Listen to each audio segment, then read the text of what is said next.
tindahan ka ba? Naniniwala ka ba sa kasabihang work smart daw at wag ang work hard? Totoo nga ba ito? Siyempre yan ang ating pagchichismisan ngayon.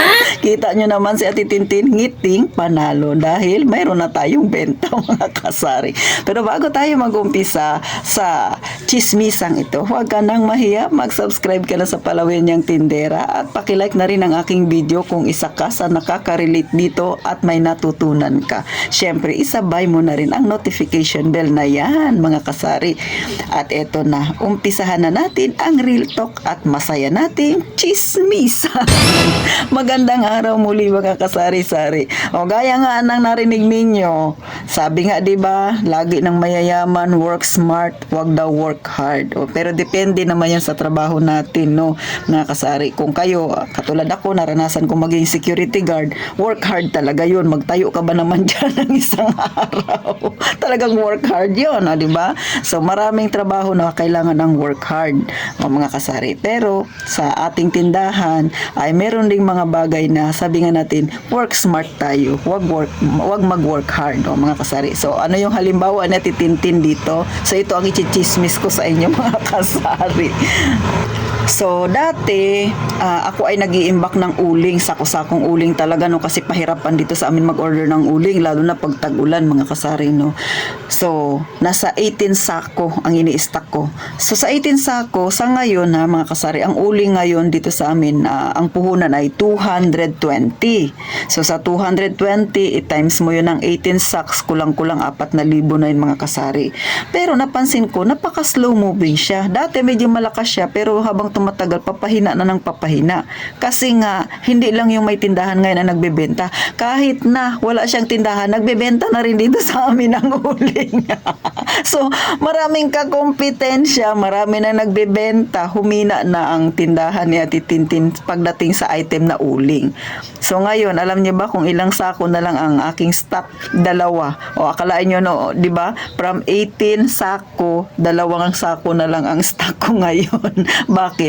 Ay napag-isip-isip ko hindi ko kailangan mag-stock ng marami. Tapos napaka-slow moving siya kasi yung aking punan, hindi ko siya kaagad-agad mapaikot. Alangan naman pilitin ko yung tao, bumili ka na ng uling sa akin. At isa pa mga kasari, no, sa uling may kalugihan din.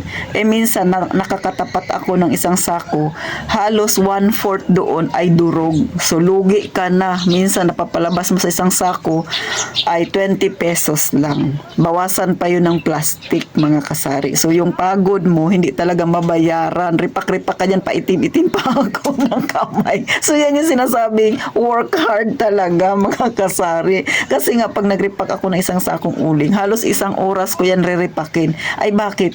Ay syempre pag upo ko lang, maya-maya habang nagkakalkal ako ng uling, tao po, pabili po, so maghuhugas na naman ako ng kamay.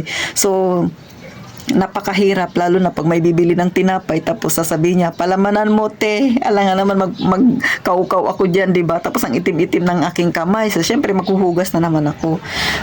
Ngayon dumating na ito, may mga customer na ako na mag-Gcash ka naman kaysa magpunta pa kami dito. So wala nga akong pampuhunan nun, so nag-isip ako, di ba? So para makadagdag din sa puhunan ko sa Gcash mga kasari, ayun na nga, nag-cut, totally cut talaga. Kalain mo yun, di ba? 18 sako tapos ngayon 2 sako na lang yung aking ino-order mga kasari. So malaki yung nabawas talaga. Yan na ngayon yung sinasabi nilang work smart. Bakit?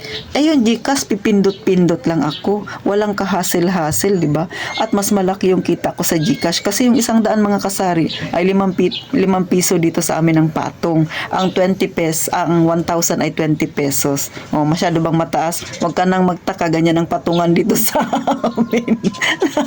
Nakigaya lang ako mga kasari. Kahit nasa may SM, yung mismong Globe doon, may booth sila doon na pwede kang mag-cash in.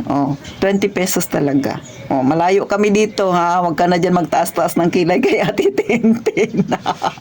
kaway-kaway sa mga taga rito sa Puerto Princesa. O, comment nyo dyan mga kasari. At sa mga ibang lugar dyan na magkano ba ang GCash sa inyo, ang 1,000 magkano, i-comment nyo dyan sa baba. Tingnan ko nga kung mas mataas kami dito mga taga Palawan.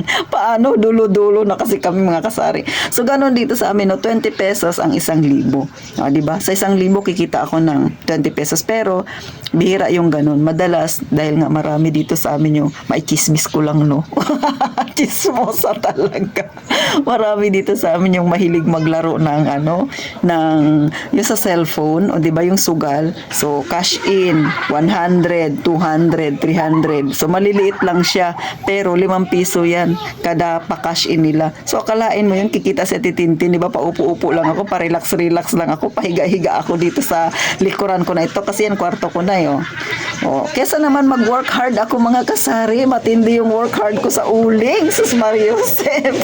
Kaya, minsan, may mga bagay talaga tayo na pwede nating i-give up. O mga kasari. Kasi nga, dati, usok-usok talaga yung mga uling-uling na yun. Lalo dito sa amin sa mga borders namin. Ngayon ay uso pa rin. Pero ngayon ay mas matindi yung pangangailangan sa GCash. Kasi nga maraming mga nagsusugal. Ay bahala sila mga kasari. No? So ako naman ay nagka-cash in, cash out lang. So pwede yun, di ba? Yun yung sinasabing work smart, wag kang mag-work hard. Talagang hard talaga yung mag-repack ng uling mga kasari. At isa pa, no, sa lahat ng mga kagaya ko na medyo maedad na natatakot subukan yan, GCash na yan, cash in, cash out. Sa totoo lang, kahit ako may trauma pa ako hanggang ngayon dahil sa mga datihan ng mga nakasubscribe kay Ate Tintin, alam nyo naman siguro kung paano ako na-scam dyan at malaki-laking halaga rin yung nawala sa aking GCash mga kasari. Pero eto, tuloy lang ang buhay. Kailangan manindigan, o di ba? Syempre, hindi tayo pwedeng magpa-trauma-trauma basta-basta. Oh, ganun lang mga kasari, no, pagka nadapa, bangon lang, ha? Ganun lang sa mga wala pang tindahan diyan, mga kasari, no. Yan yung tunay na buhay ng isang may tindahan. Hindi ka pwedeng mag-stick lang doon sa nakasanayan mo na dati. Kasi sa totoo lang, no, dati talaga malakas talaga dito sa amin nga yung uling-uling na yan. Kaya lang ay napansin ko nga, gaya nga ng nasabi ko, no, kahit na walang tindahan, nagtitinda na rin siya ng uling. So, marami ng kakompetensya. So, hanap tayo ng ibang pwede nating pagkakitaan. At diyan na nga nag-umpisa. Nung time na yun na nag-umpisa ako ng GCash, hindi pa ganun kadami dito ang nag-GCash sa amin mga kasari, promise. Dito sa street namin. So ngayon medyo marami-rami na kami iilan. Yung iba nag-give up kasi medyo malaki nga ang puhunan. Pero pag ikaw ay magaling humawak ng puhunan, hindi ko naman sinasabing magaling ako humawak ng aking pera, o di ba, ng puhunan na panimula ko. Pero sa awa naman ng Panginoon, eto na yan yung nakikita ninyo mga kasari. At syempre, kaya na nating maglabas kahit papano sa GCash natin ng medyo may kalakihan. O, syempre, nanggaling yan lahat sa sipag at tiyaga, sa work hard natin. Pero minsan kailangan din nating mag-work smart mga kasari. So hanggang dito na lang si Ate Tintin. Tama na munang chismisan mga kasari. Sana nakakuha ka ng kaunting idea, no. Kaya sa mga wala pang tindahan, planuhin ng maigi, pag-isipan. Syempre kailangan din natin minsan matutong mag-eksperimento para lumago din ang ating munting negosyo. Mga kasari, ha, huwag kalimutang mag-subscribe kay Ate Tintin at magkita tayo sa susunod na vlog ko. At syempre, paki-share na rin. At open na ang aking bahay. Kung may extra kayo, pwede ka nang magmiyembro. So, paano gaya nga ng palagi ko sinasabi, mag-iingat tayong palagi, mga kasari.